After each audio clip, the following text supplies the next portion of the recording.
Je suis infiniment heureux de vous retrouver cet après-midi en nombre suffisant pour tenir cette séance plénière Frequentissimo Senatus, comme disaient les sénateurs du temps de Cicéron. Cela fait quelque temps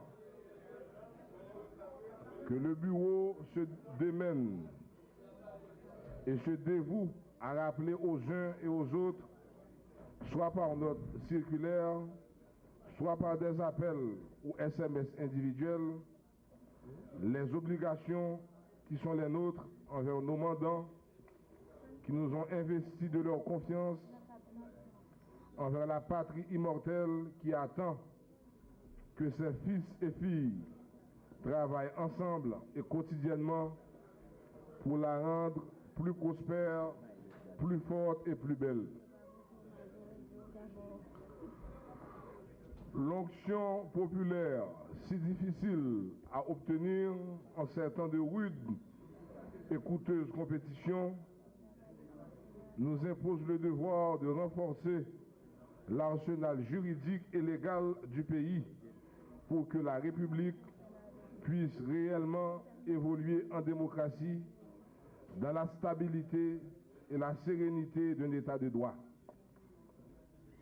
Certes, le contact régulier avec nos circonscriptions soutient et perpétue le courant de confiance originel. Mais aux législateurs que nous sommes, il faut bien plus que cela pour mériter de la patrie. Cela renvoie au bilan législatif, que ce soit dans le compte des lois votées ou dans la tenue des séances et la conduite des enquêtes dédiées au contrôle gouvernemental. Pour étoffer ce bilan, il est impérieux que les commissions travaillent comme des ruches pour produire la matière première du travail législatif. Il est impérieux que les séances plénières se tiennent régulièrement aux jours statutaires dès mardi, mercredi et jeudi de chaque semaine. Je vous prie de comprendre, mes chers collègues, que ce bilan ne saurait être le bilan du bureau. Il est le bilan du corps tout entier. C'est sur sa qualité et sur son épaisseur que nous serons tous jugés, à court terme par l'opinion publique et nos mandants soucieux de nos prestations, à long terme par la postérité, par l'histoire, qui nous cloueront au pilori pour nos approximations et nos défaillances. Au nom de la patrie, au nom de l'éthique politique, au nom du civisme qui doit animer chacun d'entre nous, je vous demande non pas de faire un effort pour honorer votre vocation d'homme et de femme publique, mais simplement de vous plier aux impératifs et aux exigences de votre noble fonction de député du peuple. Merci et mes compliments pour vos excellentes dispositions de travail. La loi qui est présentée, qui est soumise à votre examen, présente trois avantages particuliers. Le premier d'entre eux est qu'il permet à Haïti de rentrer de s'insérer dans le commerce international. Parce qu'aujourd'hui, l'essentiel du commerce international se fait par des contrats sous forme électronique, dont la rapidité permet la fluidité des échanges. Or, si les contrats internationaux, et si nous désirons que certains d'entre eux soient régis par les lois haïtiennes, je prends par exemple le contrat de vente internationale de marchandises, ou bien des réservations d'hôtels, ou bien des cartes de crédit, il serait souhaitable justement que le droit haïtien reconnaisse ce type de contrat et les documents électroniques qui vont avec. Cela permettra, deuxièmement, de régulariser des pratiques commerciales que nous connaissons déjà en Haïti. Je prends le cas des réservations d'hôtels. qui se font de l'étranger étant avec le pays. Or, si nous restons dans l'état actuel du droit, qui privilégie le document papier comme preuve des accords entre les parties, il sera difficile à quelqu'un qui a fait une réservation d'hôtel de prouver que cette réservation avait été effectuée alors qu'il ne peut accéder à aucune chambre.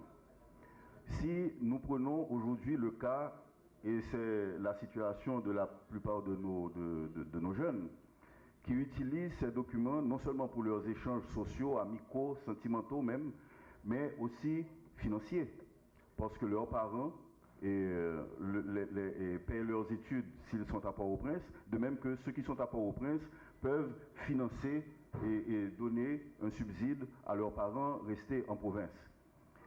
Or, supposons qu'un jour, l'établissement bancaire, c'est-à-dire le fameux Chocho Mobile, que cet établissement financier qui utilise ces échanges électroniques ne fasse pas parvenir la somme au destinataire, eh bien, il est difficile et impossible. Je dis difficile, mais je dis impossible, et je parle là sous le contrôle des juristes qui composent l'Assemblée, dont vous-même, Monsieur le Président. Donc, il sera impossible à celui qui a effectué ce transfert de prouver qu'il avait effectivement payé. Or, en adoptant cette loi, on permettra aux juges d'établir l'équivalence entre le document électronique et le document papier, de telle sorte que le juge pourra demander c'est-à-dire à l'entreprise de télécommunication de fournir ses serveurs ou bien qu'un expert aille regarder dans le serveur si effectivement cette transaction avait eu lieu. Nous avons également, cela permettra de régulariser ce qui existe déjà, cela permettra de régulariser même des offres qui sont faites par des organismes d'État. Je prends le cas aussi de l'Université d'État d'Haïti, qui depuis l'année dernière propose l'éventualité que l'on puisse s'inscrire à l'Université d'État d'Haïti en ligne, depuis 4 ans aujourd'hui. Or, supposons que quelqu'un qu'on ne lui remette pas sa carte d'étudiant, qu'on ne lui permette pas de fréquenter la bibliothèque ou la cafétéria. Donc, cette inscription en ligne, il faut qu'il puisse, en allant sur le site de l'Université d'État d'Haïti, dire que voici la date à laquelle j'avais cliqué et envoyé mon acceptation, mon formulaire et les documents qui avaient été numérisés, scannés et envoyés pour mon inscription. Depuis quelques semaines, nous entendons que l'organisme d'assurance véhicule contre tiers propose que l'on paye, également que l'on s'assure en ligne.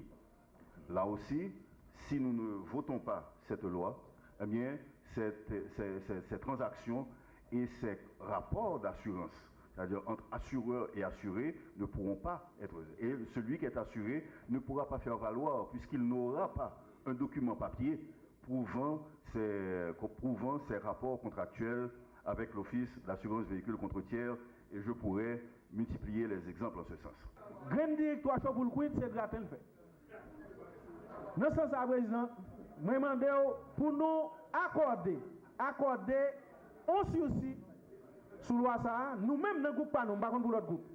Nous avons cherché une disponibilité, disposition technicien pour début de conférence, de séminaire, de forme, nous commençons à faire sous loi ça, que moi-même, moi déjà commencé à noter, pour nous à l'aise, tant qu'on blaise dans la loi, pour nous voter le plus vite que possible.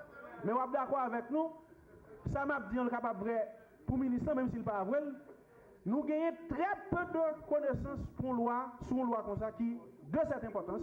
Moi-même, président, demande pas maintenant, avec toute sagesse que ça m'a dit, président, on essaye d'écarter la loi pourquoi il y a, pour ces aujourd'hui.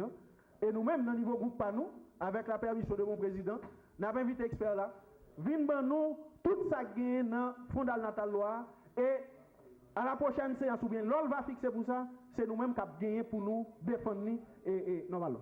Propose et sollicite un sursis au vote du rapport de la Commission de l'économie et des finances relatif au projet de loi sur les échanges électroniques ainsi que le dit projet de loi pour permettre à l'Assemblée des députés de maîtriser le sujet en question et en attendant que le dépôt du projet de budget soit déposé à la Chambre des députés.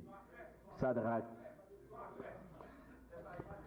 Dieudonné, Gluck Thérophile, Jean Tolbert Alexis, Louis Jeune Acluche, Le Vaillant Louis Jeune, Elone Doréus, Saint-Fleur Almetti Junior, Saint-Ima Louis Nord, Bourjoli Emmanuel, Ruifine Labbé, Vikens et Aurélien Joachim.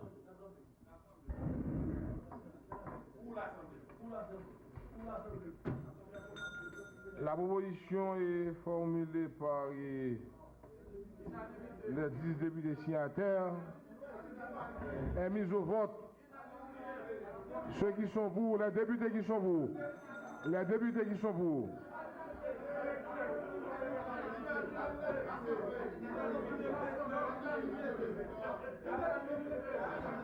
Sur ce, le bureau accorde le sursis sollicité par l'Assemblée.